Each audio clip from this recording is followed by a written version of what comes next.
Welcome back to the Surf Mastery Podcast, the podcast dedicated to helping you be a better surfer in and out of the water. My guest for this episode is Shane Beschen. Shane was a pro surfer on tour back in the 90s. His best result was second place back in 1996. He is now working as a surf coach for athletes of all levels. Shane has an incredible library on Instagram of detailed and articulate breakdowns of all things surfing. I strongly recommend you follow him at Shane Beschen on Instagram. Links in the show notes. And without further ado, I give you my conversation with Shane Beschen. I mean, I grew up watching you, surf on the tour, and of course in all those old school VHS movies. Yeah. And then to see you, develop and go into the coaching world and start articulating some of surfing's, maneuvers and etc. in such a detailed way. It's pretty awesome to see, and through Instagram, just for everyone to see. That's so awesome. And then, but to also see you, on your Instagram, you first and foremost you label yourself as a husband and father, which I think is great. Shows a lot of maturity. And so the first question I wanted to ask you was, how has your relationship to the ocean and to surfing evolved and matured over the years? I feel like I'm at the stage now of where I first began. Like when you first began, it's like this really fun, exciting thing that you do, and everything's really new, and it's just like, you're not thinking about being professional or having a career or like, all these goals yet, so you're just really enjoying the sport and the feeling and the ocean and everything. And that's how I feel now. I feel like super grateful to just be a free surfer. Interesting. So was there a time where in between, like obviously you felt like that when you first discovered surfing, and so was there a journey where you kind of lost that? I think just being on tour, you naturally lose it, because you're mixing pleasure and business, and they can tend to get convoluted, and throughout your career, you'll find times of like questioning, like, do I still like doing this? Like, so it's just an interesting thing. Like obviously I'm super grateful that I was able to be a professional surfer. It gave me so much in my life and stuff. But there's also another side to it that's really taxing, and it's just a very emotional roller coaster career to have. There's basically no job security, like within the events, within sponsorships, like just your whole career is kind of, living on the edge and balancing that, pleasure and business aspect of this really cool sport or art or, feeling that you started because of. Do you think part of that was in some ways necessary for you to surf at and progress to such a high level with such good technique? Yeah, I mean, for me, I always use contests as just that, as a driver to improve my skill set, and for me, it was always about having really good control over very difficult maneuvers and making difficult things look easy. That was always like my goal. And my mindset was always the better I surf should equal the better I compete, because I'll be able to, if I can do certain things with certain waves that other people can't, then I should have an advantage, so that the contests are really cool in the sense that they really motivate you to improve, so that's a really positive aspect of competition is, just pushing your skill set to a point where you feel confident in any conditions that you will go perform on a dime. How do you infuse some of that way of thinking into helps the non-competitive surfer improve? Well, actually, I've done a lot of coaching with non-competitors, and it's really fun. I mean, and honestly, the recreational surfer has the most to gain from like the tips and kind of knowledge that I bring to the table, because there's certain key things in surfing technique where if you're not doing them, you can be really frustrated. And if you do change these little things, then all of a sudden you can go from like digging rail on your cutback all the time to having a really nice feeling cutback. And just that alone is just such a upgrade in feeling, like surfing's really interesting in that way. It can make you really stoked or it can make you really bummed. So like, and I just use that as an example because that's a really common thing, that if people get too excited, they tend to lean more over their front foot and dig a rail, and that feeling of digging that rail and, water going up your wetsuit leg and you're just like, like it's just not a good feeling. So yeah, I think the recreational guys have the most to gain, and just in the sense that if they're able to change a couple things, they can get drastic improvements. How do you help people to balance out that, okay, on this wave or for this space of time or this session, I'm going to focus on my technique, and then the other times I'm not going to think about it. I'm just going to sort of free surf and enjoy my progression. Do you find is there any equation or ways of talking about that's helping people? Well, video is key. Like one thing, especially with recreational surfers, is most people have habits within their body, like the way they move their arms or legs or stand or just any bodily habit. Most people have habits that they don't know they have. So like awareness is the first like key to learning. So the video, I really try to never ever coach anybody without showing them, because it's so much easier to see what you're doing wrong in slow motion than to have someone I just feel like no matter how good someone retains information, after a while of only talking, it just becomes like Charlie Brown, it's just want. They just, their own thoughts take over, and they only really retain so much. And I was actually, we were testing some waves at one of the surf parks I'm working on in Arizona. And I had one of my friends out there, and that was the first time I really realized why I use video so much, because he was learning how to pig dog, or he's trying to learn how to pig dog. And I was in the water with him, so I didn't have the capability to show him any video, but I kept telling him in different ways the best I could, how to improve his technique. And he just kept going over the falls and kept doing the same thing that I was trying to help him correct. And it was a really interesting exercise, because it made me realize like, oh wow, that's exactly why I never tell anybody anything without showing them footage of themselves. Because once they see it, they're just like, oh, I was doing that. And it's like, yeah, like they literally do not feel what they're doing because it's just a habitual pattern. Mm. Are you seeing a lot of commonalities with surfers, like common mistakes? With like recreational surfers, yeah, Yeah. like definitely. There's just a few key things that, recreational surfers don't do, and that's what I was telling you. Like if they're able to change these couple small key things, then they can they can actually improve a lot. They can surf a lot better.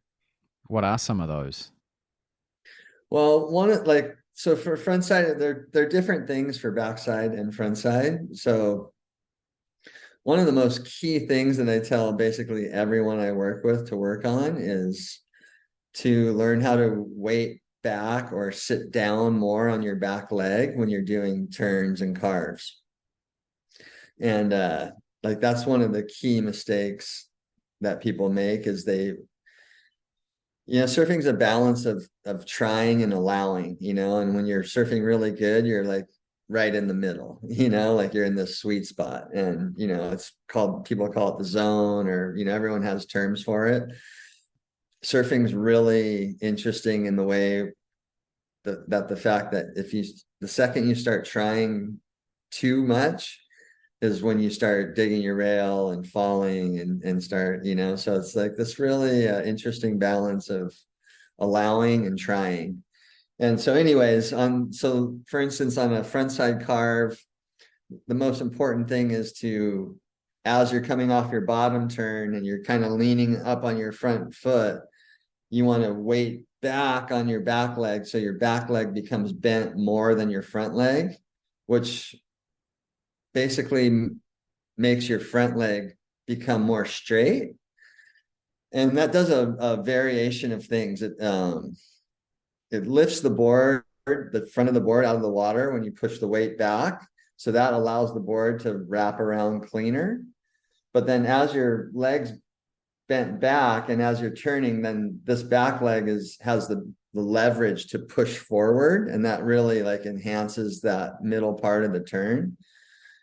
And then also, just control over your head, like having your head and front arm work together, and that's one thing I really have been telling people lately too, is just to make sure that your body parts are working together, and basically that means eliminating movements that aren't necessary, so with surfing, every time you move and throw your arms in one direction, maybe too much, it creates an off balance effect that you have to bring them back the other way.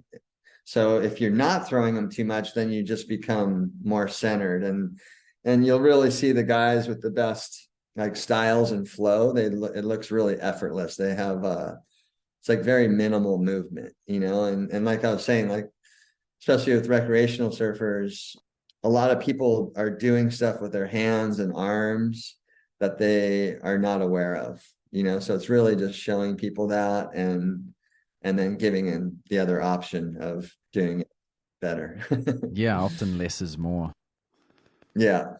Yeah. Oh, I love that the straight leg with and sitting down into the back leg, like makes me think of, I mean, Joel Parkinson does that so beautifully all the time. Yeah, I mean, and that's the thing. That's when I'm telling these people that I always tell them, like, go watch any one of your favorite surfers and you'll see them all do the same thing. There's a standard kind of line that goes through every great surfer.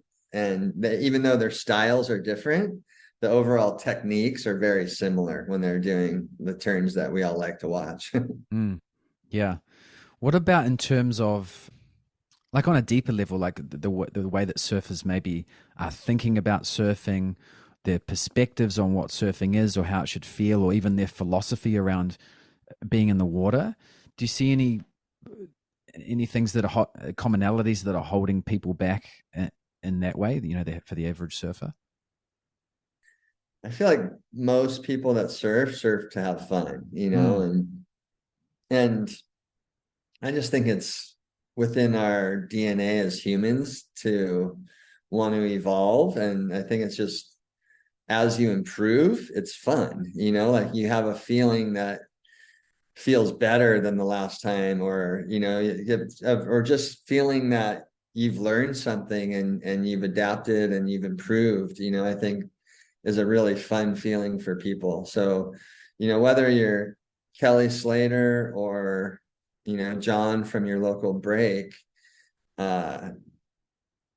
incrementally improving your skill set, I think is just a fun thing to do for most people. I think it's just bred into humanity of, just wanting to improve and get better, and once you learn something,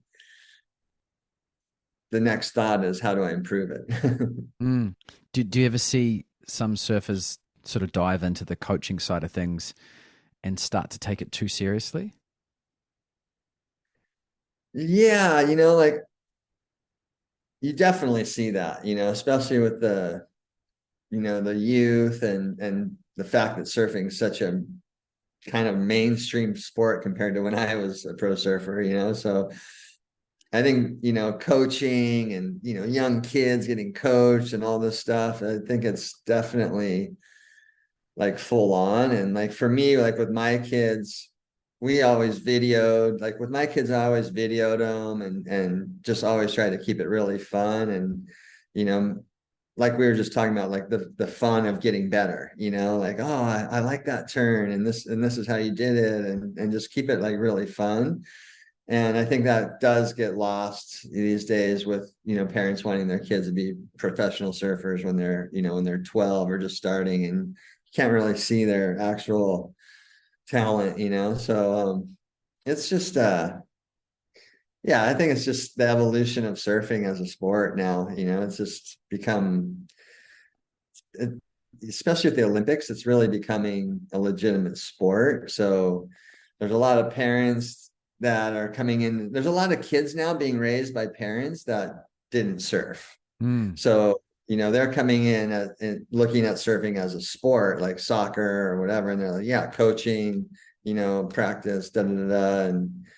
And it's just, I think it's just the evolution of how the sport's grown.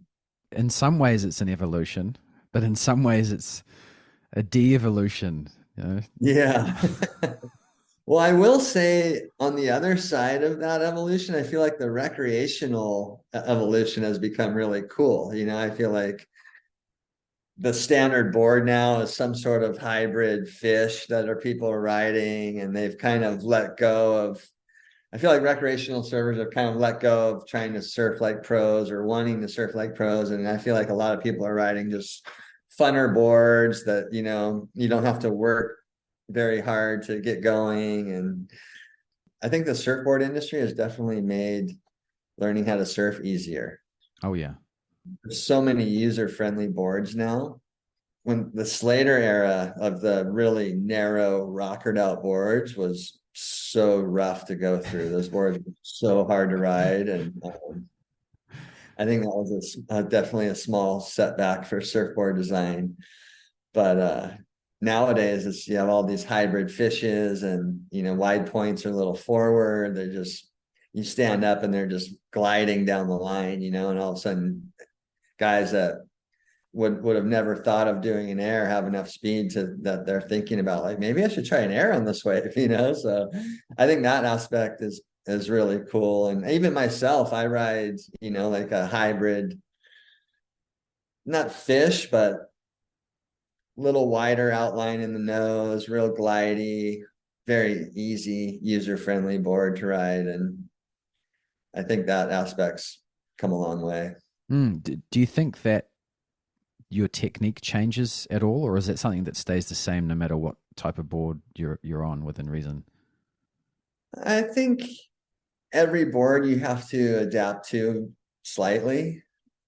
If you go from a longboard down to a fish, I think your surfing will adapt to each board, but I think it'll also be a chunk of it that'll stay the same as well. Like the principles will be the same, but you'll just have to work your way around different aspects of each board that will just ride differently. What's the worst piece of advice that you've ever received as a surfer, and also what's the worst advice that you see out there in the surf coaching culture? I was a pretty stubborn kid, so I didn't ask for a lot of advice from people. The people I did ask advice to, I really respected. So I didn't get too much bad advice. And if I did, I probably wasn't listening to it. And on the other side, if there's what advice do I think is bad that kids are maybe getting out there from coaches? I don't know. I've worked with a few kids that were taught a couple things, like with their arms or doing a couple of different things that I disagreed with. I can't generalize, like if there's a themed message that people are using too much. I would just definitely just say that, especially with the kids, to me, it's more like a parental thing. Like with parents, I would not negate a child, your son or daughter's childhood for the hopes of a professional career. Yeah, that's great advice. Yeah. Because you only get to be a child once in your life, and it's such a special time, like to have no worries and have fun and play games and have sleepovers and surf too and do everything, you know. So I think for me, that's the most important message I would give, is really like for the parents to let their kids be kids and have fun and play with their friends and not take the coaching and everything too seriously, because every kid human is born with certain skill sets, and some kids will just never be pro no matter how much they want to. They just don't have the DNA or whatever it might be. And that goes across the board with like mental toughness. There's all these aspects that have to come together, and it's not that everyone gets to do it, you know. So for me, I think it's really let the kids have fun, and if they start excelling at it and they want some certain coaching on different things, then yeah, you know, look for the right people that blend with your kids and, you know, give them that support. But especially like those first 12, 14 years, like that's just such a special time for kids to not be worrying about a career. Yeah. What's the future of surfing look like? Where's it heading? I don't know. It's definitely interesting. I mean, the WSL is a big force in the direction of our sport. So they've made some big changes this year that I don't know if they're good or bad. I think I personally don't like the way they changed the tour into the final five or whatever, because basically just because of what happened last year with Carissa losing the world title, but still being more than 10,000 points ahead of Stephanie Gilmore, which is just absolutely crazy to me. Like, to have someone dominate a full year and then not have it go right for a heat it's really easy thing to happen, whether it's at lowers or pipeline. Like, anything can happen with heats, and surfing has always been different in the fact that you have to perform all year in all these different spots to be the world champion. And to take that away and to try to make the final day more exciting or whatever, I just don't think it's fair for the athletes. And the situation that happened with Carissa last year, I think, is the most perfect example, because she dominated and was so far ahead of everybody that no one could catch her, but then she didn't win the world title. So it's Yeah. Ah, I think that's just a really unfair thing for all the competitors. oh, I agree with you, and I would use far stronger language than any of what you just said. I just like Toledo was a world champ. He just won't even charge Chopu, and he won. It makes no sense to me. The world champ is a rounded surfer who is just going to master every aspect of surfing, and that's how it used to be. And they have lost it. I also think that this year surfing's this magical spiritual pursuit as well as a sport, and the WSL is sort of removing itself from that aspect of it. And I think we're seeing the ocean respond. I mean, look at the waves that they got in Hawaii.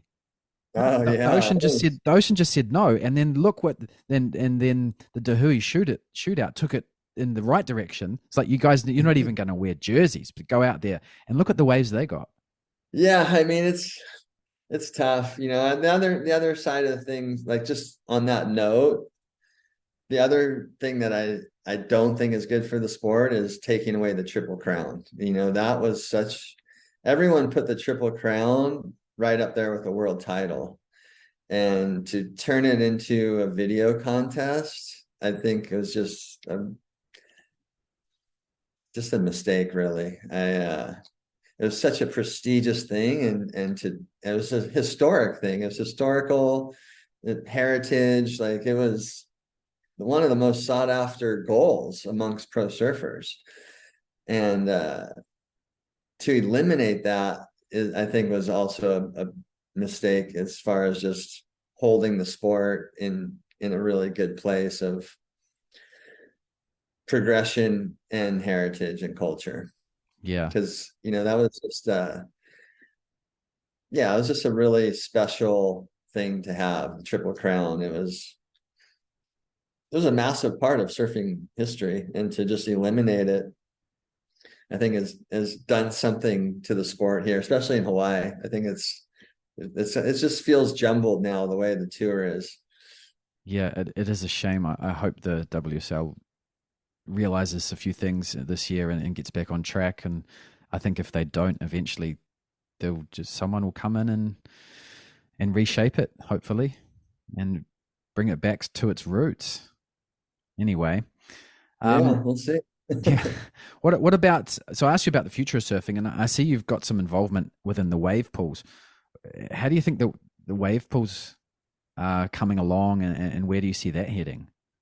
Well, I think it's going to be great. I think it's going to be really cool for events. I'm working on two projects right now.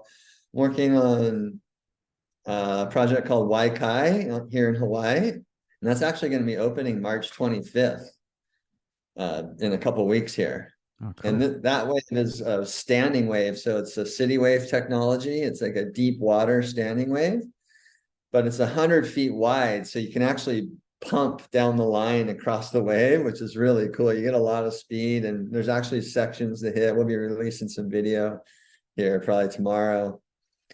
But so that's a one project, and that's really cool because everyone's so close. Like for events and everything, like you can almost reach out and touch the surfers.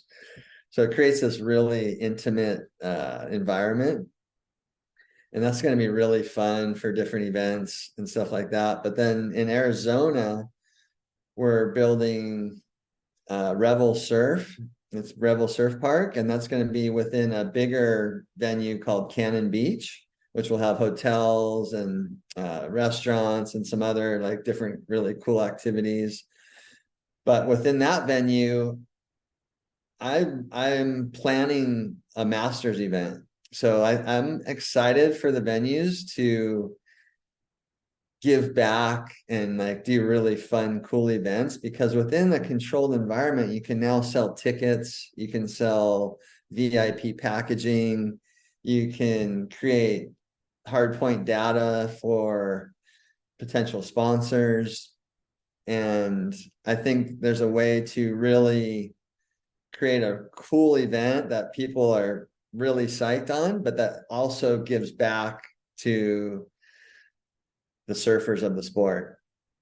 Oh, So really I'm cool. really excited to put together some events, especially the Masters, because I went to the Masters WSL event a few years ago, and it was on an island off Portugal, and no one really knew about it, and the prize money was pretty low, and I was just like, just looking at it as like, wow, like these are the absolute legends of our sport. Like they created our sport, and I feel like there's just such a better way to celebrate them. And now that I'm part of this venues, I'm looking at it in that aspect of how cool would it be to be able for someone to buy a VIP package to hang out with MR and Maiko and Rabbit, but then how cool it'd be to have those guys surfing, and everyone gets to watch them modern day, because it's cool. Like surfing's such a new sport that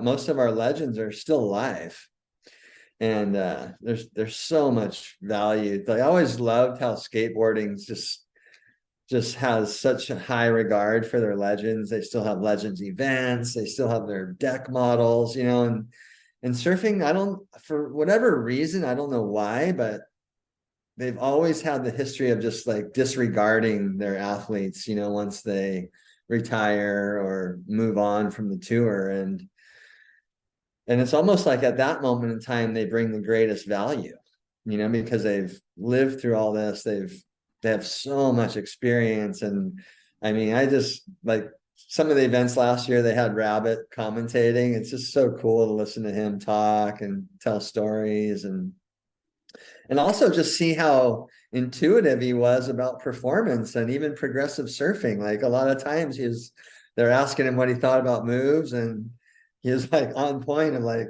oh, this guy, he didn't really get it on that one, but like just breaking stuff down. And yeah, it's so cool. Like even Barton Lynch is really good at doing that, and Yeah. Potter, And now a lot of these guys aren't commentating. And I don't know. I just think it's so cool that the legends are still alive and surfing and ripping, like Mike Ho was in the Eddie. He's Yeah. 65.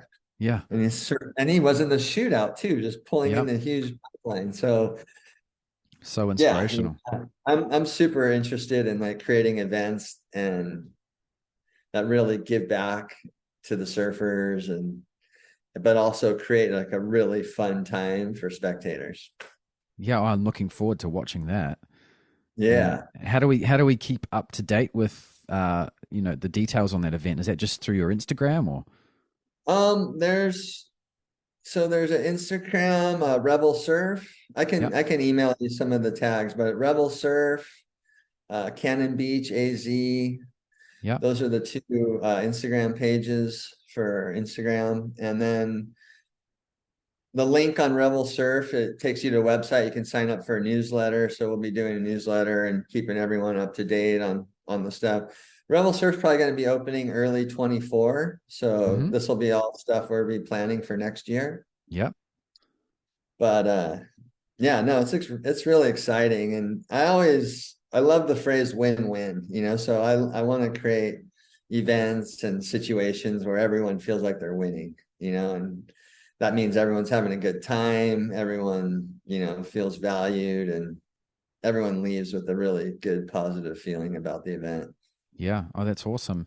And what about in terms of with your involvement with these wave pools and parks? Are you going to be offering anything to the general public at all in ways of coaching clinics or anything like that in these Yeah, facilities? for sure. So I'm going to be So all the free tips and I've been giving over the years and just like all the information I've been giving out, I'm basically going to be creating like coaching programs for these venues so that people definitely can come and get basically buy coaching for sessions and stuff at the venues.